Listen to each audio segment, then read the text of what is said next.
All right, guys, thank you for joining us. This is Chris with Diesel Performance Podcast, and I have Justin Tyson. How's it going, guys? Why are you with us today, Justin? Well, Paul skipped out of work. Paul skipped out of work.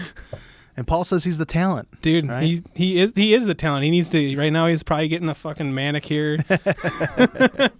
It's been a crazy week over at Calibrated. For all of our listeners, we are running a end of summer promotion, 15% off EFI Live and EasyLink tuning. If you guys have any interest or questions, feel free to jump over to the website, duramaxtuner.com.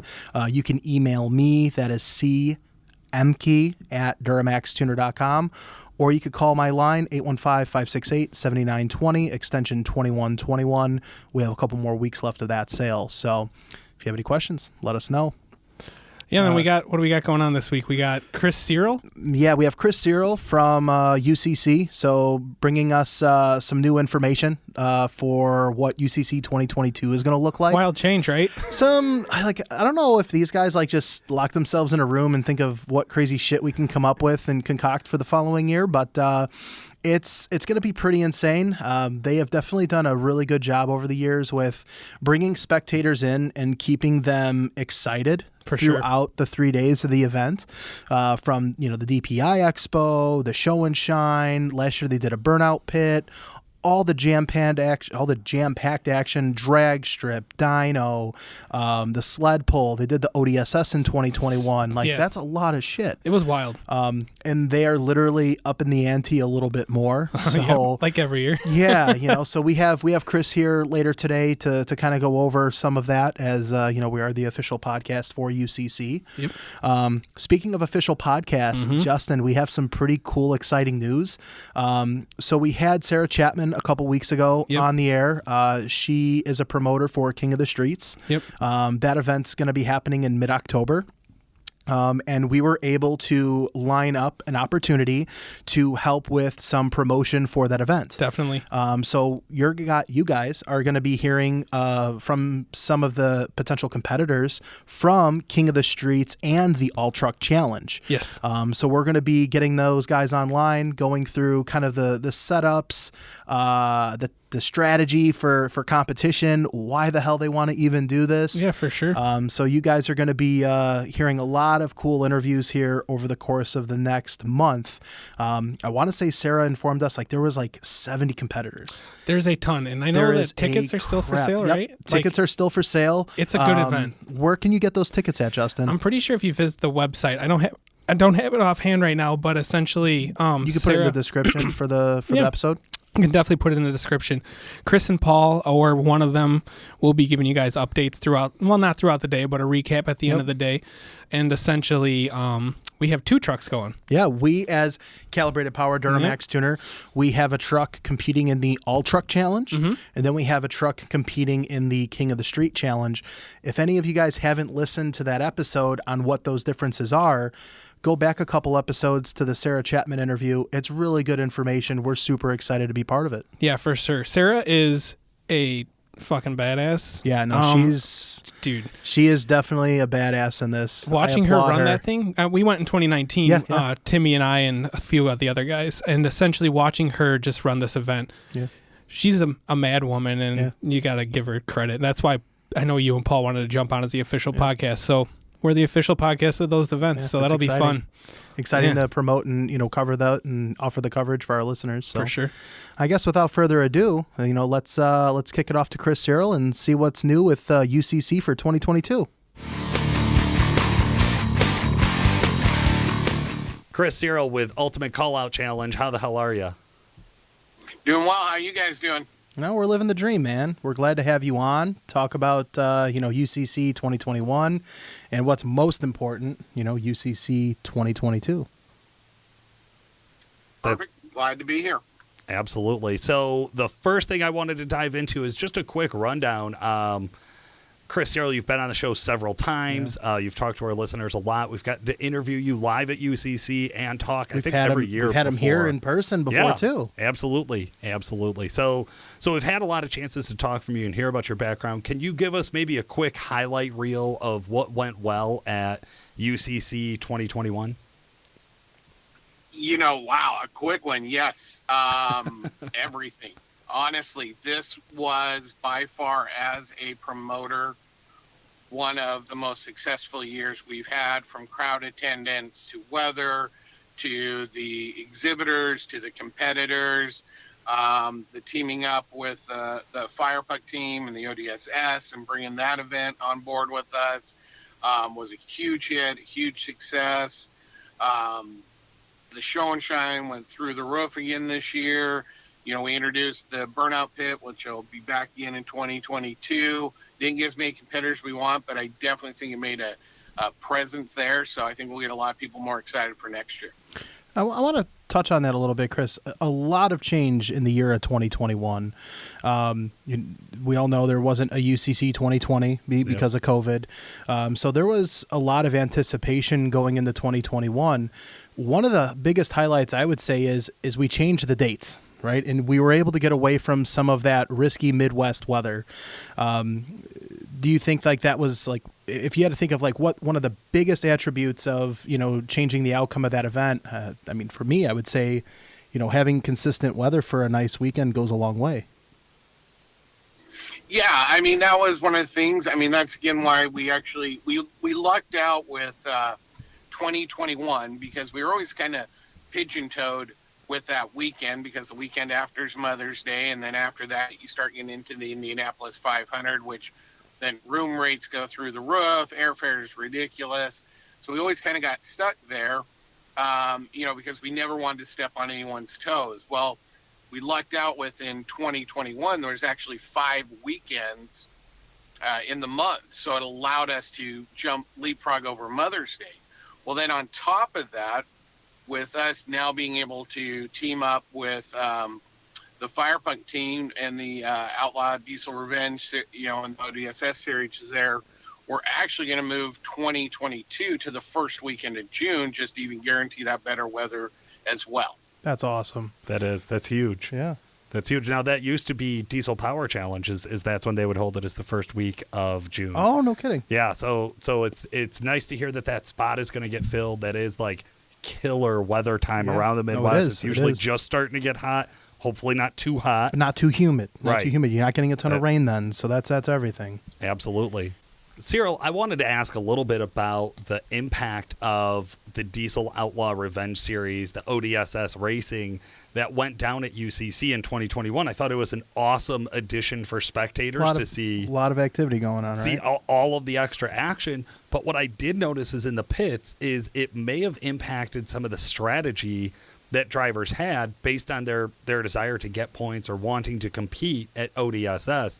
How do you feel about that? Do you feel like it overall was a benefit to the show, or do you feel like it's something that, maybe we need to look at that again?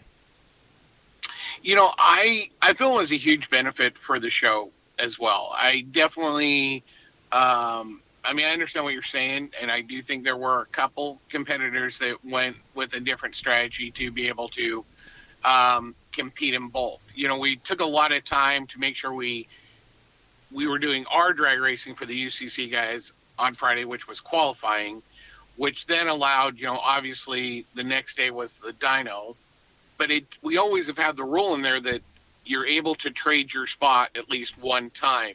So I think a lot of people still, I don't think there was a lot of a setup change because of the dyno and the drag racing on Saturday. They still had that night to set up for the sled pull.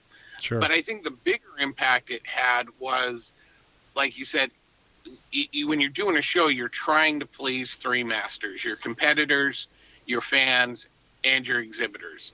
And, they gave so much more for the fans to see that action continually happening all day Saturday with the dyno. So I think all in all, there's always some bumps when you change things, but I think all in all, it was a win. Absolutely. I thought so as well. And to be honest with you, I thought some of the guys, what it may turn out to be is that if this is a part of Ultimate Callout Challenge, is we may start to see that strategy shift. Right. Hey, you got to grab points, but missing the points or even getting less points than what you wanted with ODSS compared to winning UCC, I think the value there starts to get real for some guys out there who are looking at it and saying, like, man, I really do need to push it. I mean, we saw guys like Tony Burkhart killing it. Right. Tony and his kids, they're crushing it at UCC, but missing out on the dyno and maybe playing a little too conservative. Of course. Right? So how far are we going to take this competition? And that is one of the things I'm excited about for 2022. Where do you see this going? I mean, are we going to continue to see new records set on the dyno, or are guys still going for that? Is that the buzz? Or are we kind of at, like, we just need the right amount of points on the dyno and then move on? No, I think the ultimate call-out challenge has always been unique in itself, of really always trying to push the limits. And I think we'll continue to see that. You know, when you're talking about 2022, I've got a little insider information of some changes that we're going to do.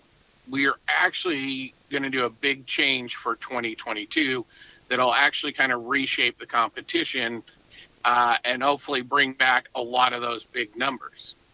What we're doing for 2022 is we're actually allowing the teams now to bring 2 trucks to the competition. Okay, so I am so excited to hear about this. What is that? That's crazy, right? For starters. So does that mean like each camp brings 2 trucks, or is this giving camps the opportunity to team up essentially? It's either one. We'll still have the traditional. If you want to be a 1-truck competitor, you can come and use 1 truck to compete in the UCC.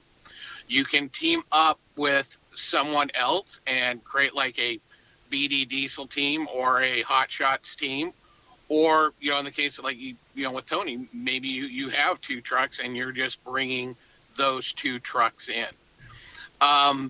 Really, this has actually been a discussion that has been had internally in the UCC with competitors, some of the sponsors and different things for actually a couple years now. This isn't a spontaneous, hey, we should do this. But we actually took some time, and, in 2016, when we started the UCC, it was about taking diesel trucks as far as they could go. When we're talking in 16, we were all blown away watching Firepunk do a 9-second quarter mile. Yeah. You look at diesel drag racing now versus 16, and they're night and day difference. And the UCC's, main function is to continually promote the sport and continually grow it. And so after having several discussions, we felt, man, you build a UCC truck, it can't be the fastest drag truck anymore because it's got to keep that weight on for, say, the sled pull. Right. And so that's where, like you said, that choice had to come up. Well, do I build a drag truck, or do I build a UCC truck that I get to do once a year? Right. So we're really hoping what this will do is revitalize that competition. And like I said, I can't give a whole lot on it because we're still working out some things. But I think we're going to see some names that we haven't seen in a couple of years come back. Hopefully some new names that as well from the drag racing side and the sled pulling side. Well, yeah, I think Chris, can you? Go ahead. I think that's really interesting, right? Because Paul, we've interviewed a lot of these contenders over the years. Yeah. And it's one of those things where we've had talks behind, off camera and off the mic. There's a truck that's either drag race oriented or a truck that is sled pull oriented, or you get the guys that play on the Northwest Dyno circuit that are dyno oriented. Yeah. Right. And they are all putting all their money into a basket and all their eggs in one basket and saying, hey, I'm going to try to compete in all 3 events. To Chris Searle's point, you have drag trucks sled pulling, you have sled pull trucks drag racing, you have dyno trucks that really aren't set up to do any of that out there drag racing and sled pulling. Yeah. So now you realistically, you have kind of an advantage.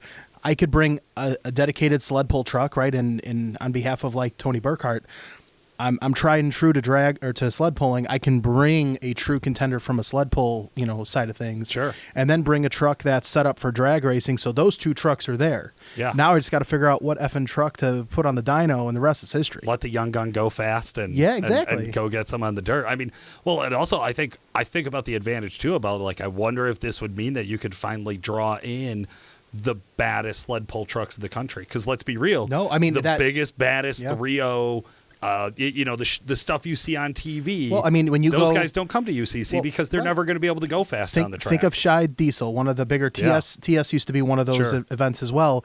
You start dealing with boys in Southern Kentucky, all of Kentucky, Southern Indiana. There are some nasty 2.6 and 3.0 trucks. This is opening up that to where maybe you're going to find a Shide team coming into 2022 with a drag truck and a sled pull truck or something along those lines. Sure. Have you guys started to put some rules out there? Because this does, immediately you can hear, MK and I just kind of expanding with ideas here about like what this could mean. Are there any guidelines? Can I put a Duramax and a Cummins together? Can I bring a dragster now for my race truck and a 3.0 tilt body for my sled pull? Well, now, so the UCC has always been about our main focus with rules is safety. So if the rules is safety-oriented thing, it's added into it, but we always try to push it. I mean, we are all blown away when we saw the power-driven team. The first year rollout was 6 cut tires on the sled pull track, right? That was a viral moment. Nothing is put in stone yet. We are having different conversations, anything from, do we pick a class, and that's the sled pulling class. 2, we're also having discussions of, your sled pulling truck has to be a stock frame, but after that, anything goes. And it doesn't have to be a stock frame if it's the same truck you actually drag raced with. So we're trying to find that balance of safety, but also what the heart of the Ultimate Callout Challenge is really trying different things and really pushing the limit. So that's where we're still kind of working out on some things.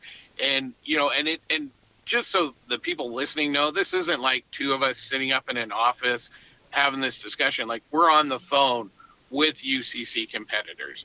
We're on with their sponsors asking, hey, what makes sense for the industry? How does this look, out there? What's the best for the fans? What's the best for the industry? And what keeps the drivers safe? So it's not, me in my gold-plated chair that I have making decisions and calling things, me and James doing that. No, we're talking with the industry, and we're talking with the drivers. So we'll have more to come, but you guys have always been so good. I wanted to make that announcement with you guys. So the first place people really heard it was from you guys. We appreciate that. Thank you, Chris. I something just came about that I want to ask.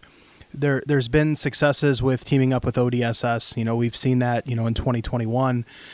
Is there a potential option to merge with like one of the big sled pulling sanctions to have those nasty 3.0 trucks or unlimited trucks in years to come? Has that ever been a thought process? Oh yeah, it's totally been a thought process. I mean, to a point where we've actually discussed with Lucas Oil partnering up with someone to actually build a permanent sled pull track at their facility. Wow. But obviously we need to find a commitment from a sled pulling league that's going to use it more than us once a year. No, for sure. That costs us way too much out of our price range to do that. But Lucas is open to that. We've actually had some discussions, and we've had some. One thing you'll learn with me and James in the UCC is we really try to grow smart. We try to take it step by step. Try this little thing, see how it works. Make it work for the industry. But yeah, I think that's the ultimate goal. Is we want to have that event where the biggest, the baddest, the craziest. In fact, we're trying for 2022. You guys probably noticed in 2021 we had a lot more for fans to do. We had the burnout pit. Friday they could put their truck up on the dyno. In addition to the show and shine, we're trying to work out a fan sled pull for Saturday night in 2022. Like I said, these are all things we're trying to do. There's a lot of different ways to make it happen. But, that's that step for us. How do we get a pulling league out there? How do we go to the next step? And, having a fan pull Saturday night, it's going to prep the track. But also it starts building that momentum so that we can create that and have that happen in the future. Very cool. Absolutely, man. That is so exciting. There's so many things that get me going about UCC. I'm getting excited about it now. It's usually like those big high horsepower numbers and all of that type of stuff. But like what I'm hearing too is as always, there is this evolution, right? There's this growth that's coming with it where, I think I saw some numbers. Does this sound right, Chris? Estimated 30,000 people attended UCC last year. Yes. That is crazy. That is just a wild level of participation that we're seeing come in, and for people to want to come back. Like, one, the weather was perfect this past year. It was a little hot, but that's okay. I'll take it. It's way better than a little rainy. Right, and humid and sticky and thick. So we know that this event, there's a lot of demand. People are excited to get out to it. People are excited to see it, and knowing that there's more to come. We missed out on 2020 too. Yeah. So that builds that extra excitement. Guys want to see jam-packed action all weekend. They want to enjoy that. That's right. Well, and if you think about it too, we still missed a lot of our friends from the north because in 2021 Canada couldn't come down. That's right. We were still just there's a huge opportunity. So I'm hoping next year we get to see the Dynamite Diesel team down here. I just lost his name. Donovan Harris. Yep. No, I mean, you get a couple of those guys in the mix with a lineup like there was last year. I mean, that's going to change things, Yeah, privateers and small shops coming out in a big way. Yeah. Regional heroes that maybe, haven't been on the national scene as much coming out and crushing it. Of course, big shout out to Ziegler and everybody that was in UCC last year. And also privateers, the rise of the privateers, Turbo Tom crushing it, and a whole host of other people who came out, and they really they're bringing that passion to UCC. And I think that's, to me, what's really exciting to see is the guys who are there that are willing to give it their all, that are willing to put their entire UCC build on the line. And I think with teams, now what we're going to see is a lot of strategy is going to come into play. Because depending on where the chips fall on some of these details around the rules, when you have a team, you have a bigger crew. It's more people to work on the problem and get you a solution quicker, right? That helps loosen some of the burden on you. I'm thinking about, you get two privateers that have two, like a Turbo Tom and someone else, and they bring a sled pull truck and a drag truck to the equation, and that's more of like that self-funded buddy group system. Like they could really be a true contender against these big shops that have competed for years in the UCC. Absolutely. Oh, I am excited. Searle, what else do you want to tell us? What haven't we talked about that we need to discuss about UCC 2022? Right now, like I said, those are the two big things we're working on. Everything we saw last year's coming back. Like I said, we're hoping to get them bigger, make them badder, make them funner. Like always, every time you talk to me, you guys always ask me if there's anything I want to say. And once again, I'll say the same thing I always say. Thank you to every single one of those competitors, their teams. I get the privilege of running up and down the UCC, talking with almost everybody. And those teams are just a blast to hang out with.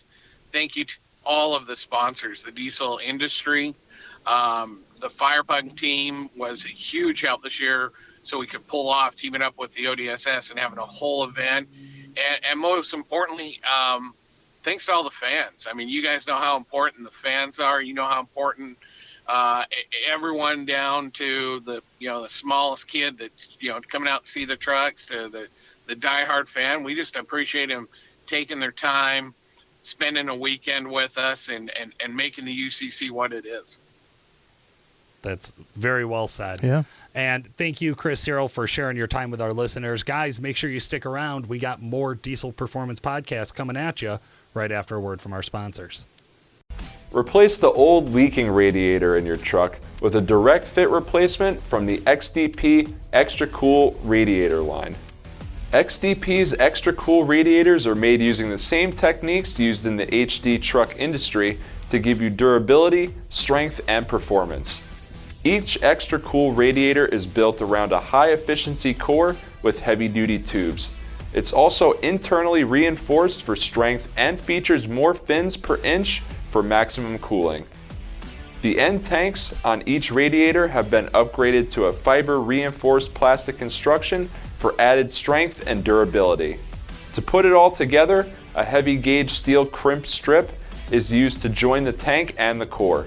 This eliminates the separation that's common in OE radiators. To find out more about the XDP Extra Cool radiators, check out xdp.com or find a local dealer near you. What is Whirly Custom Fab's thermostat bypass valve, and why is it an important upgrade for your 2017 to 2019 L5P Duramax? 2017 to 2019 L5P Duramax trucks feature a unique thermostat assembly for the Allison transmission, which allows fluid to bypass the auxiliary cooler and use engine heat in the radiator coolant to reach ideal operating temps more quickly in cold weather. When the desired temperature is reached, the thermostat is supposed to open and allow fluid to flow forward into the auxiliary cooler, which helps maintain transmission fluid temperatures at a safe level. Now the issue. This thermostat is prone to get stuck closed, so when the fluid gets hot and reaches the point that it needs to be cooled via the auxiliary cooler, the fluid is instead bypassed by the closed thermostat and returned to the transmission uncooled. Hotter fluid breaks down quicker, which leads to poor fluid performance and potentially premature damage and shortened transmission life. If you tow with your truck or live in a warm climate, this bypass plug is a must. Whether your truck is a daily driver, work truck, tow rig, or competition race truck, this is an issue that plagues all 17 to 19 L5Ps. When running one of WC Fab's shop trucks at the drag strip, they noticed temperatures reaching the unsafe zone. After some investigation, they found the auxiliary cooler up front was cool to the touch. The hot fluid was not making its way to the cooler. Upon further research, they found that even factory stock trucks were experiencing the same issue. With this discovery, the thermostat bypass plug was born. The CAD-designed, CNC-machined, anodized billet aluminum bypass plug requires a simple 15-minute installation. WC Fab has been building high-performance transmissions for the L5P platform for many years now and immediately started including this made in the USA piece with every transmission that they build. Tested in-house on both their shop trucks and customer trucks, the transmission cooler thermostat bypass plug for 2017 to 2019 L5P Duramax trucks can drop the fluid temperature from 15 to 50 degrees Fahrenheit by reducing fluid flow restriction to the trans cooler. The Exergy Performance Fuel System Saver works. If you have a CP4 equipped fuel pump, which is commonly found on the 2011 to 2016 LML Duramax, and also the early 6.7 liter Ford Power Stroke engine, they're known for failure, period. Now, most of the time, if you put a lift pump on the truck, you'll prevent a lot of the potential failures. If you do regular maintenance, you can help prevent the potential failures. But at the end of the day, there's still a risk that no matter what you do, that CP4 could fail. And when they fail, they have a track record for sending all of the metal shavings downstream. So you end up needing a whole new fuel system, new lines, new injectors, new tubes, new everything. That could be very expensive. Even if you're under warranty or you find a bundle package for a great price, there's still a lot of labor that goes into that job. The Fuel System Saver increases the amount of protection post CP4. So it's not going to stop your CP4 from failing. What it's going to do is that, God forbid, the CP4 gives up and it starts to send metal debris through the truck, it's going to stop it before it hits the rest of your fuel system. And that's why they call it the Fuel System Saver. If you have a CP4 pump on your truck, you absolutely need to give DuramaxTuner.com a call today and get yourself a Fuel System Saver. Super Tech, Jeremy Garnett, how the hell are you? Wonderful. How are you? Doing great, man. Jeremy, first time up in the new studio. What do you think? It's beautiful. It's colorful. It's color. Yeah, so we got some color. We'll have to get some pictures out on the Facebook group for you guys. Jeremy, I always love when you come by the show because you're able to share some real world knowledge about stuff that's going on in the shop from a real world diesel tech. If you're not already following Jeremy, jump on over. That's jgarnett00 on Instagram. And you're sharing a lot of really cool stuff here lately. Yeah, even Duramax tuners copying some of my posts. So That's right. Yeah. We will straight up jack your social media account if it's good. No problem with that. Okay. But today we have a pretty interesting topic to talk about. So I think we're talking about 2 trucks. Yeah, we're going to talk about 2 trucks today.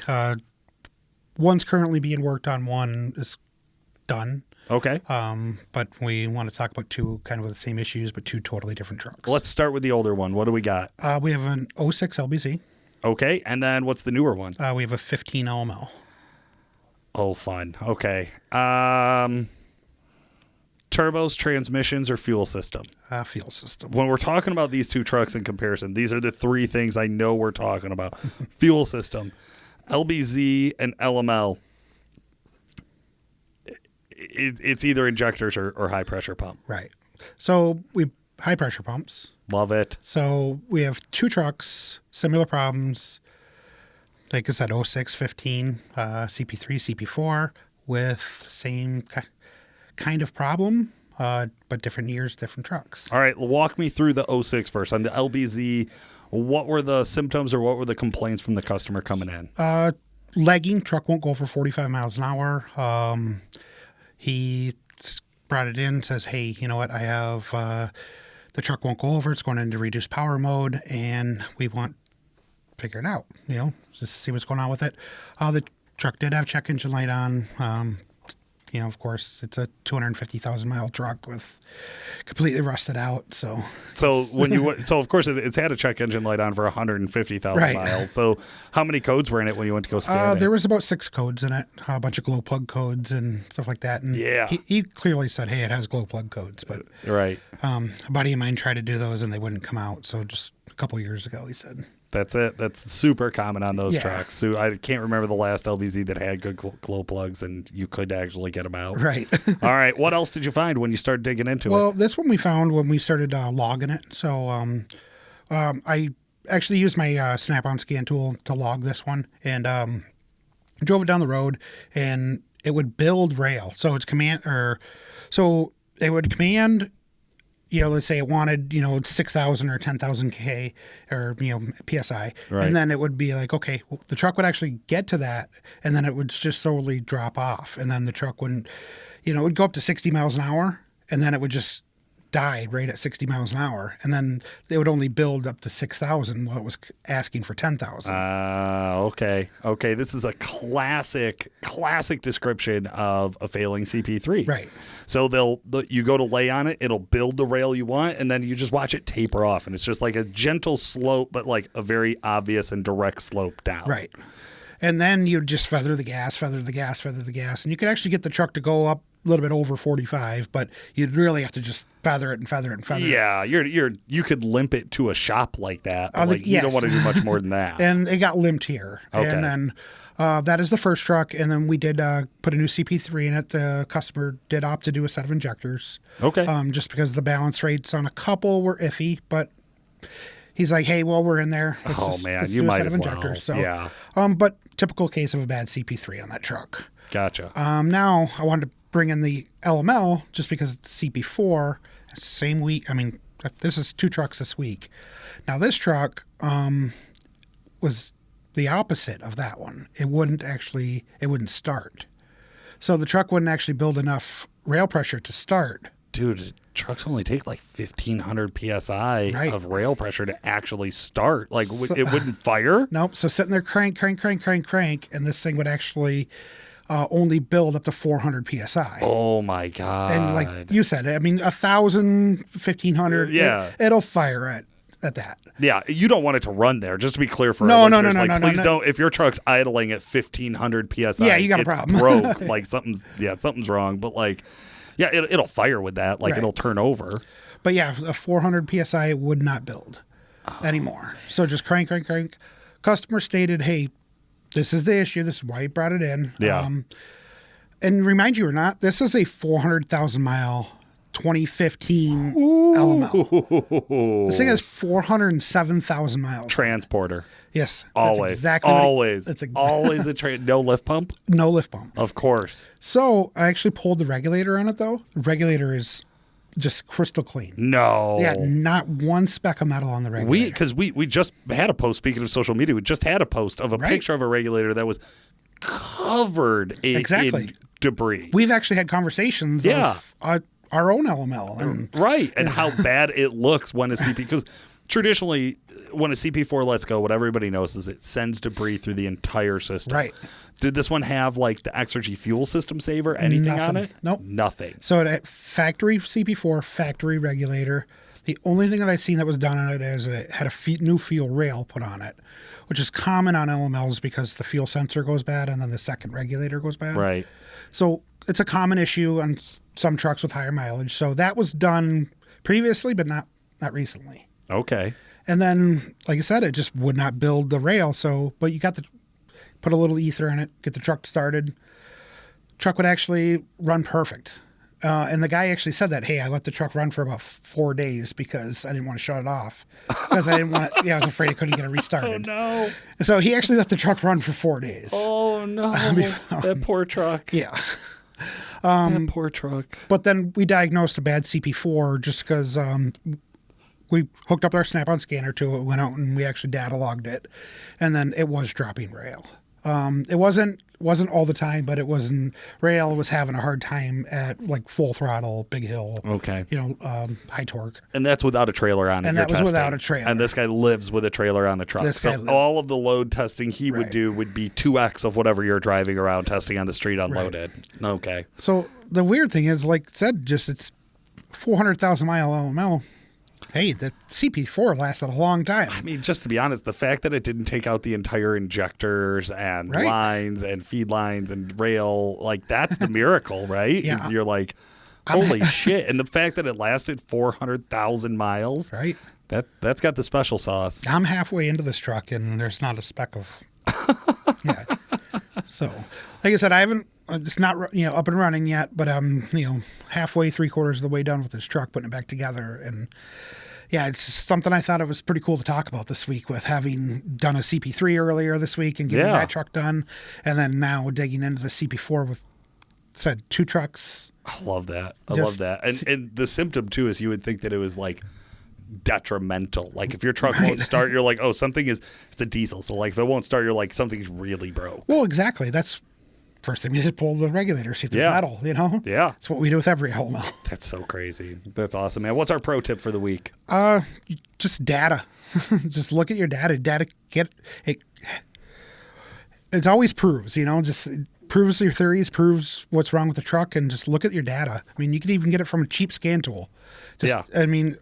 Just OBD data. You don't have to have vehicle-specific data. Just a little code reader will do most data. Just look at data, and you'll get a lot of information from data.